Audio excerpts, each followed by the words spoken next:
Hello everyone. आज एक ऐसे टॉपिक की बात कर रहे हैं हम, जो टॉपिक 12th से शुरू होता है। 12th में, ग्रेजुएशन में, पोस्ट ग्रेजुएशन में, या किसी कॉम्पिटिटिव एग्जाम की तैयारी करते हैं उसमें भी आता है। That is national income. एक इससे पहले भी हमने एक क्लिप तैयार की थी, उसमें जीडीपी, जीएनपी, इन सब में कैसे कौन से डिफरेंस होते हैं वो बताए गए। आप पहले वो सुन लीजिएगा। फिर नेशनल इनकम, उसका मेजरमेंट कैसे करते हैं वो इसमें आपको हम बताएंगे अभी। मोस्टली स्टूडेंट्स को ये प्रॉब्लम रहती है, इन मेथड्स को टफ समझते हैं या कुछ दिक्कतें इसमें आती है। अगले 5 मिनट में आपकी ये नेशनल इनकम को मेजरमेंट करने का जो मेथड है वो क्लियर होएगा, वो आपके टिप्स पे होएगा। देखिए, नेशनल इनकम होती क्या है। एक अकाउंटिंग ईयर में जितनी गुड्स एंड सर्विसेज प्रोड्यूस की जाती है उनके मार्केट वैल्यू को जोड़ ले, नेशनल इनकम आ जाती है। या एक अकाउंटिंग ईयर में जितने फैक्टर प्रोडक्शन है उनकी इनकम को टोटल कर ले हम, वो नेशनल इनकम आ जाती है। या एक अकाउंटिंग ईयर में जितना एक्सपेंडिचर है उसको टोटल कर ले, वो नेशनल इनकम आ जाती है। तो नेशनल इनकम को मेजरमेंट करने के 3 मेथड आपके पास आते हैं। एक प्रोडक्ट मेथड, एक इनकम मेथड और एक एक्सपेंडिचर मेथड। जब आप गुड्स सर्विसेज की बात करते हैं प्रोडक्ट मेथड की, इनकम की बात करते हैं वो इनकम मेथड में आता है, खर्चे की बात करते हैं वो एक्सपेंडिचर मेथड में आता है। तो आज हम बात कर रहे हैं एक मेथड इनमें से ले रहे हैं हम, दैट इज इनकम मेथड। आप बहुत ही ध्यान से सुनिएगा। इनकम मेथड मैं बहुत ही शॉर्ट में आपको बता रहा हूं इसको, इनकम मेथड को। तो इनकम मेथड में सबसे पहला स्टेप, अब आप गौर से सुनते रहिएगा। इनकम मेथड में सबसे पहला स्टेप जो आपने लेना है, हो सके तो आप उसको लिखते रहिए साथ साथ। सबसे पहला step, classification and identification of productive enterprises. कितने इंटरप्राइजेस है उनको आपने क्लासिफाइड करना है, उन सेक्टर्स को क्लासिफाइड करना है कि कहां कहां प्रोडक्शन होता है। एक प्राइमरी सेक्टर में होता है नंबर 1, नंबर 2 सेकेंडरी और number 3 tertiary sector. Primary sector में प्राथमिक क्षेत्र, द्वितीयक क्षेत्र, तृतीयक क्षेत्र, ये 3 ही सेक्टर ऐसे हैं जहां प्रोडक्शन होता है, जहां पर हमारे फैक्टर्स लगे होते हैं। या तो प्राइमरी सेक्टर में लगे होते हैं जहां नेचुरल रिसोर्सेज का यूज करके प्रोडक्शन किया जाता है, फॉर एग्जाम्पल एग्रीकल्चर। या सेकेंडरी सेक्टर में लगे होते हैं जहां पर एक टाइप की गुड्स को दूसरी टाइप में कन्वर्ट किया जाता है, मैन्युफैक्चरिंग सेक्टर, इंडस्ट्रियल सेक्टर। या फिर टर्सरी सेक्टर उसमें लगा होता है, सर्विस सेक्टर जिसको हम कहते हैं। तो पहला स्टेप है, उसमें आपको जो डिफाइन करना है वो प्राइमरी सेक्टर, सेकेंडरी सेक्टर और टर्सरी सेक्टर को डिफाइन करना है। ये फर्स्ट स्टेप आपके पास रहेगा। प्रोडक्ट मेथड जो आप अगला करेंगे उसमें भी फर्स्ट स्टेप सेम रहेगा, classification and identification of productive enterprises, जिसमें आपको 3 पॉइंट्स लिखने हैं, primary sector, secondary sector, tertiary sector. Step 2 जो सबसे इंपॉर्टेंट स्टेप रहता है, इसका मेन बॉडी आप इसको कह सकते हैं, फैक्टर इनकम। फैक्टर इनकम का मतलब अर्निंग इनकम होनी चाहिए। पहली बात तो आप ये ध्यान रखें, अर्निंग इनकम, कमाया हुआ पैसा, फ्री का कोई पैसा नहीं होना चाहिए। Land, labour, capital, entrepreneur, 4 factor अपने पास है। और लैंड, लेबर, कैपिटल, एंटरप्रेन्योर जो पैसा कमाते हैं सर्विसेज के बदले में, वो पैसा फैक्टर इनकम में इंक्लूड करेंगे। अब 4 फैक्टर्स उसको लिख लीजिए आप। पहला लेबर से शुरू करिएगा, labour, land, capital, entrepreneur. Labour का जो दिया जाएगा वो अलग पॉइंट में आप रखेंगे, लैंड, कैपिटल, एंटरप्रेन्योर का अलग पॉइंट में आप रखेंगे। तो इसमें 4 पॉइंट्स आपने बनाने हैं स्टेप 2 में। पहला पॉइंट आप बनाइएगा, पहली हेडिंग आप बनाइएगा, compensation of employees. Compensation of employees, Hindi वाले, कर्मचारियों का पारिश्रमिक, कर्मचारियों का पारिश्रमिक। लेबर को जो मिलेगा वो इस पॉइंट में आएगा। लेबर को क्या मिलता है? वेजेस मिलती है, मजदूरी मिलती है, या काइंड पेमेंट्स मिलती है, भत्ते मिलते हैं, किस्म के रूप में मजदूरी जिसको हम कहते हैं काइंड पेमेंट्स। या प्रोविडेंट फंड है, उसमें जो मालिक है उनका योगदान होता है, उनका कंट्रीब्यूशन है, वो लेबर को मिलता है। तो कंपनसेशन ऑफ एम्प्लॉइज में लेबर का हिस्सा आएगा।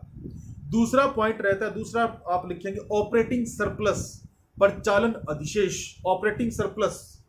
ऑपरेटिंग सरप्लस को आप डिफाइन करते हैं कि वो पैसा जो कैपिटल से आ रहा है या एंटरप्रेन्योरशिप से आ रहा है।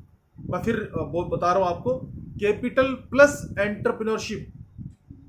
कैपिटल में यहां 2 चीजें इंक्लूड करनी है आपने, एक लैंड का और दूसरा कैपिटल। लैंड और कैपिटल दोनों इसमें, इसको आप वेल्थ नाम दीजिएगा कैपिटल की बजाय, वेल्थ, वेल्थ टोटल। तो टोटल वेल्थ में आपके पास क्या आएगा? लैंड एंड कैपिटल दोनों, और एंटरप्रेन्योरशिप अलग चीज है। तो वेल्थ से और एंटरप्रेन्योरशिप से जो आपको मिला, दैट इज ऑपरेटिंग सरप्लस, इसको रखिएगा। अब आपको क्या क्या मिला यहां पर? वेल्थ में 2 चीजें आई ना, एक तो लैंड और दूसरी कैपिटल। लैंड को क्या मिलता है? रेंट। कैपिटल को इंटरेस्ट और एंटरप्रेन्योर को प्रॉफिट। तो ऑपरेटिंग सरप्लस तीन चीजों का जोड़ है, rent plus interest plus profit. Rent, interest and profit. Profit के फिर तीन पार्ट हो जाते हैं। जब भी प्रॉफिट होता है किसी फर्म को, वो तीन पार्ट में डिवाइड कर दिया जाता है। एक कॉर्पोरेट टैक्स गवर्नमेंट को देना पड़ता है, एक कॉर्पोरेट सेविंग होती है, और जो बाकी बचता है वो डिविडेंड होता है। कॉर्पोरेट टैक्स गवर्नमेंट ले जाती है, कुछ पैसा वो फर्म अपने पास सेविंग की फॉर्म में रखती है बिजनेस को बढ़ाने के लिए, या अचानक से कोई परेशानी आ जाए फर्म में, उसके लिए उस सेविंग में से पैसा निकाला जाता है, और जो बाकी बचेगा पैसा वो शेयर होल्डर को डिविडेंड दिया जाता है। तो ऑपरेटिंग सरप्लस थोड़ी सी वाइड कंसेप्ट है, मैं फिर रिपीट कर देता हूं। ऑपरेटिंग सरप्लस में वेल्थ और एंटरप्रेन्योरशिप से जो पैसा आएगा वो इंक्लूड किया जाता है। वेल्थ में कैपिटल प्लस लैंड, और एंटरप्रेन्योरशिप का तो है ही एंटरप्रेन्योर का। तो तीन चीजें इसमें आई, रेंट, इंटरेस्ट और प्रॉफिट। रेंट लैंड का, इंटरेस्ट कैपिटल का, प्रॉफिट एंटरप्रेन्योर का। प्रॉफिट को तीन पार्ट में, corporate tax, corporate saving and dividend. ये दो चीजें आ जाती है। चारों फैक्टर की इनकम आ चुकी है। देखिए, कंपनसेशन ऑफ एम्प्लॉयज में लेबर का आता है, ऑपरेटिंग सरप्लस में लैंड, कैपिटल और एंटरप्रेन्योर का आता है। दो हेडिंग मेन आ जाती है। ये तीसरी हेडिंग आप इसमें लिखिएगा स्टेप 2 में ही, दैट इज मिक्स्ड इनकम, मिश्रित आय। मिक्स्ड इनकम, जो लोग सेल्फ एम्प्लॉयमेंट में लगे हैं, खुद का काम कर रहे हैं, लैंड भी खुद की है, लेबर भी खुद ही है, पैसा भी खुद का है, एंटरप्रेन्योरशिप भी खुद की है, तो जिनमें चारों चीजें खुद की है तो पैसा एक ही जगह जा रहा है, ये मिक्स्ड इनकम आती है। फॉर एग्जांपल, आपकी कोई शॉप है, दुकान भी आपकी है, काम भी आप कर रहे हैं, पैसा भी आपका, एंटरप्रेन्योरशिप भी आपकी है, तो सारा पैसा आपके पास आ रहा है, मिक्स्ड इनकम आती है। एंड फोर्थ पॉइंट आप लिखिएगा NFIA, net factory income from abroad, विदेशों से शुद्ध साधन आय। बाहर से जो पैसा आता है और हम बाहर से जो लेके आते हैं, और बाहर वाले यहाँ से जो लेके जाते हैं, दोनों का नेट निकालना है। हम बाहर से 1000 करोड़ कमा के लेके आए, वो यहाँ से 800 लेके चले गए, 200 करोड़ अपने पास प्लस का आ जाता है। और अगर हम 1000 लेके आते हैं, वो यहाँ से 1200 लेके, तो -200 अपने पास वो नेट में रहेगा। तो चार चीजें आई इसमें, compensation of employees, operating surplus, mixed income and fourth is NFIA। Third step रखिएगा आप, कैलकुलेशन ऑफ नेशनल इनकम। अब इसको कैलकुलेट कैसे करें? कैलकुलेट करने के लिए सबसे पहले आप डोमेस्टिक इनकम निकाल सकते हैं, जिसको GDP एट FC कह सकते हैं। FC पर निकलेगा ये सीधा।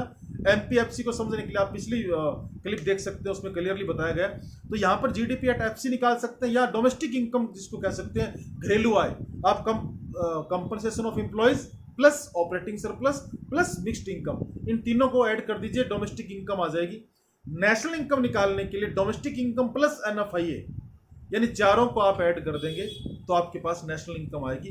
कंपनसेशन ऑफ एम्प्लॉयज, दूसरा ऑपरेटिंग सरप्लस, तीसरा मिक्स्ड इनकम, फोर्थ NFIA, तो आपके पास नेशनल इनकम आ जाती है। अब ये GDP एट FC, GDP अभी जो नेशनल इनकम है वो आपके पास निकलती है सीधा NNP एट FC।